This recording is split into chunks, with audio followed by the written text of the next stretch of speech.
अभी जो आप पिछले अगले 2 मिनट में देखने जा रहे हैं, ये मान लीजिए कल और आज का सबसे इंपॉर्टेंट घड़ी अब है जो मैं बोलने जा रहा हूँ, सबसे ज्यादा इंपॉर्टेंट। बल्कि मैं तो ये बोलने जा रहा हूँ कि आप में से बहुत सारे ऐसे पार्टिसिपेंट जिन्होंने मेरे बहुत सारे वीडियोस और बुक्स पढ़े हैं, लेकिन उनमें से भी अब तक जो भी चीज मैंने बताया होगा उनसे भी सबसे ज्यादा इंपॉर्टेंट जो है वो मैं अगले 2 मिनट में 2-3 मिनट में बताने जा रहा हूं। तो next 2-3 minutes are the most important powerful moment आपके लिए भी मेरे लिए, तो गौर कीजिए।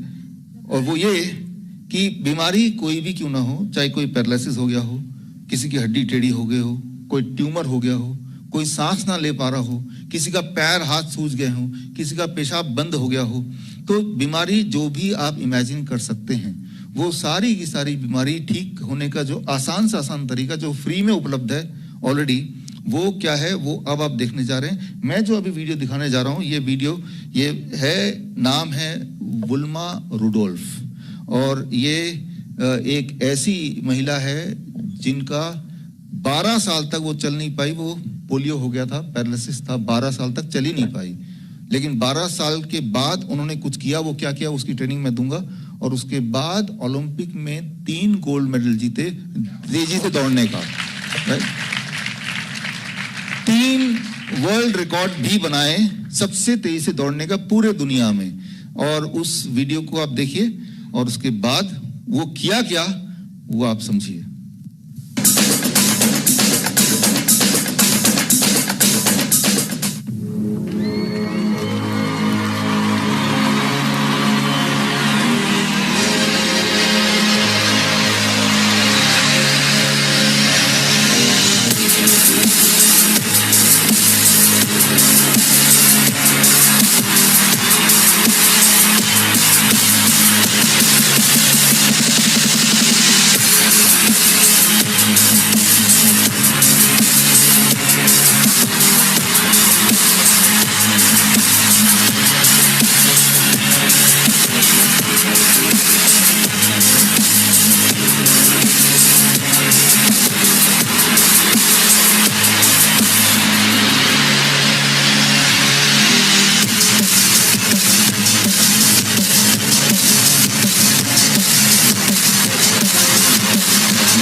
ये आपने जो देखा ये वो है जो 12 साल तक चल नहीं पाती थी, 12 साल तक। लाइट्स आर ऑन करते please. Till 12 years she could not walk. और उसके बाद, और सबसे इंपॉर्टेंट बात, क्योंकि ये ब्लैक थी तो उस जमाने में 1960s से पहले 1950s वगैरह में तब ये भी था कि ब्लैक का कोई एलोपैथिक इलाज नहीं होगा, जो व्हाइट डॉक्टर हैं वो ब्लैक को इलाज नहीं करेंगे। तो ब्लैक का इलाज कौन करेगा? घरेलू इंसान। बस यहीं पे उनकी जिंदगी बच गई कि वो एलोपैथी में नहीं गई।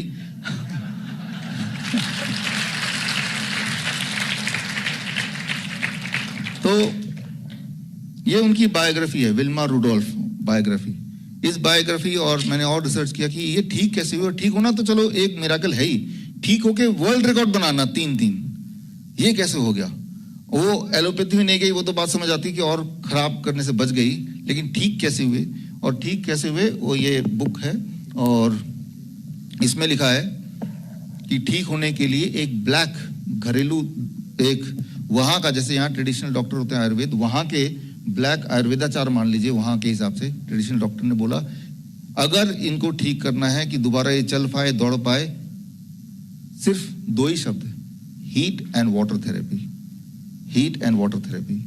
तो ये हीट और वाटर ये दुनिया की हर बीमारी को ठीक कर सकती है। हमने देखा है हमारे हॉस्पिटल्स में, हम ये करते ही हैं। और हमारे हॉस्पिटल्स में ऐसे पेशेंट्स आते हैं जो कि किडनी फेलियर पेशेंट होते हैं, जिनको ट्रांसप्लांट के लिए बोला है, जो डायलिसिस के लिए जाते हैं, कैंसर पेशेंट्स होते हैं, वही वाले पेशेंट आते हैं जो हर जगह से हार मान जाते हैं। हमारे जहाँ जहाँ हॉस्पिटल हैं, डेरा बसी में है, हमारे जयपुर में है, हमारे जोधपुर में है, तो आते हैं। तो हम वही करते हैं जो ये इन्होंने किया।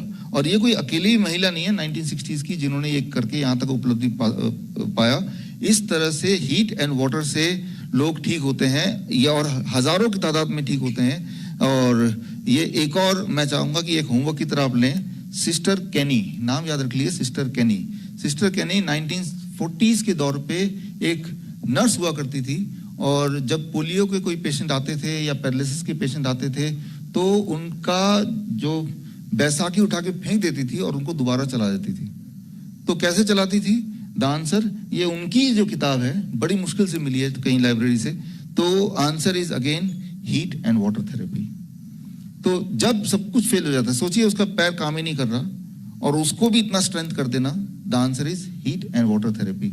Hot, very very hot water, very very hot, इतना हॉट कि वो जलने से जस्ट पहले अगर ऐसा कोई करे तो बॉडी के जो ऑर्गन जो फेल हो चुके हैं, फेल डिक्लेयर्ड हैं, वो दोबारा से काम करना शुरू कर देते हैं। तो वो कैसे काम करते हैं, आपको कैसे करना है, ये जानना आपके लिए बड़ा जरूरी है। तो वही मैं आपको अभी दिखाने जा रहा हूं कि ये कैसे काम करते हैं, हम कैसे करते हैं और आप कैसे इसको कर सकते हैं। सबसे अच्छी बात तो ये है कि ये घर पे हो सकता है। हम तो हॉस्पिटल में करते हैं, लेकिन हम तो ये बोलते हैं आप हॉस्पिटल आके घर पे कर लो तब भी सेम रिजल्ट आएगा, क्योंकि हीट एंड वाटर, ये कौन सा घर है जहां पे ये दोनों चीज नहीं मिलेंगे? Heat and water. कौन सा गाँव है जहां ये नहीं मिलेगा? कौन सी ऐसी जगह जहां पे हीट एंड वाटर नहीं मिलेगा? तो ये सबसे बड़ी दवा है।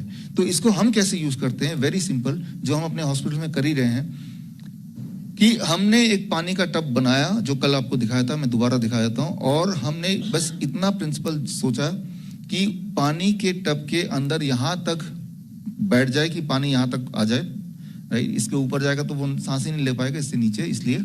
और उसका टेम्परेचर कम से कम 40 डिग्री सेल्सियस, एक थर्मोमीटर चाहिए 40 डिग्री सेल्सियस। और ऐसे में जब वो 2 घंटा बैठेगा, शुरू में उसको ज्यादा गर्म लगता है तो हम बोलते हैं 38 डिग्री पे पहले ही बैठ जाओ। और जब धीरे धीरे टेम्परेचर बढ़ता है 40, फिर उसको जलता नहीं है, बॉडी अडेप्ट कर लेती है, राइट, फिर नहीं जलता है। 37 में जब वार्म था तभी बैठ जाओ, फिर धीरे धीरे पानी का टेम्परेचर बढ़ाते हैं 40 डिग्री पे, फिर फिक्स कर देते हैं। घटना नहीं चाहिए, 40 डिग्री मेंटेन होना चाहिए। ऐसे जब पेशेंट बैठते हैं लगातार 2 घंटे और ऐसे कुछ दिनों तक बैठते हैं, तो हमने देखा है, हर बार देखा है, पेशेंट जिसकी किडनी फेल हो गई बोल रहे हैं कि ये तो मर जाएगा या किडनी ट्रांसप्लांट करो, रोज डायलिसिस के लिए जाता है या हर दूसरे दिन जाता है, तीसरे दिन जाता है, धीरे धीरे डायलिसिस उनकी बंद हो जाती है। फिर उस किडनी की फोटो जब दोबारा लेते हैं तो देखते हैं कि किडनी का साइज बढ़ गया। और फिर वो पेशेंट ऐसे बोलते हैं कि हम तो आए थे किडनी फेलियर के, लेकिन हमारे तो जो आर्थराइटिस था वो भी ठीक हो गया, हमारी जो डायबिटीज है वो भी ठीक हो गई, हमारे जो ट्यूमर था वो भी चला गया, वो स्टोन था ना जाने कहाँ गायब हो गया। तो बोलने का मतलब यह है कि आपको नहीं पता कि आपके बॉडी में कौन सी चीज कम है, कौन सी चीज ज्यादा। आपको सिर्फ इतना पता है कि आपको दर्द है, आपको सिर्फ ये दिख रहा है कि आपको सूजन है, आपको सिर्फ ऐसा नजर आ रहा है कि वो इंसान जब चलता है टेढ़ा होकर चलता है, उसकी हड्डियां टेढ़ी हो गई या वो चल ही नहीं पा रहा है, पैरालिसिस हो रहा है, विजुअली आपको दिखाई दे रहा है, राइट। ठीक कैसे करना है? Answer is very simple, that is heat and water therapy. और हीट एंड वाटर थेरेपी पहले मैं वीडियो में दिखाऊंगा कि हॉस्पिटल में कैसे करते हैं, लेकिन मैं तो ये बोल रहा हूँ हॉस्पिटल में करेंगे। हमारे हॉस्पिटल में फीस है 1 दिन की 15,000 रुपए, राइट। ये धीरज अब वहीं से आए थे, राइट, वहीं पे काम करते हैं हमारे साथ, राइट। 15,000 रुपए 1 दिन की, सोचिए 1 महीने कितनी हुई? 4.5 लाख, राइट। ये तो बड़ा महंगा हो गया, राइट। और ऐसे 100 पेशेंट हुए तो कितने हुए? तो अब ये कि ठीक होना है तो ये घर में कर लो, अगर पैसे लुटाने हैं फिर ठीक होना है तो हमारे हॉस्पिटल में आ जाओ, ठीक है। तो दोनों रास्ते हमने खोले हुए हैं, बट अल्टीमेटली ठीक होना है। तो मैं दोनों रास्ते दिखा देता हूं आपको कि लोग आते हैं हमारे हॉस्पिटल में, वो भी ठीक होके जाते हैं, और जो घर में करते हैं, जो मैं आपको बता रहा हूं, सिर्फ 2 ही चीज याद रखिए दिमाग में कि बॉडी का सारा पार्ट यहां तक डूबा होना चाहिए, टेम्परेचर कितना होना चाहिए? 40 डिग्री। कितनी देर के लिए? 2 घंटे के लिए। अच्छा, लेकिन 2 घंटे के लिए शुरू में लोग नहीं बैठ पाते, 15 मिनट में थकान होती है, क्योंकि जब वो बैठते हैं बॉडी के अंदर मेटाबॉलिक चेंजेस होते हैं, मैं आपको दिखाता हूं उसको, तो हम बोलते हैं 15 मिनट बैठो, अगले दिन 20 मिनट बैठो, ऐसे करते करते 2 घंटे तक ले जाओ। तो ये सारी फ्लेक्सिबिलिटीज हैं, ये सारी ट्रेनिंग का पार्ट है, जो आपको बुक मिलेगी छोटी सी, उसमें सारी छोटी छोटी बातें लिखी हुई हैं ताकि आप समझ जाएं। जितना आसान आपको लग रहा है उससे भी ज्यादा आसान है। ऐसा कुछ भी नहीं कि इसमें कोई खास एक डॉक्टर आपके आसपास सुपरविजन करेगा तभी आप कर पाएंगे, ऐसा नहीं है, ऐसा बिल्कुल नहीं है। थोड़ा कॉन्फिडेंस रखिए, कोशिश कीजिए, आप कर पाएंगे। खास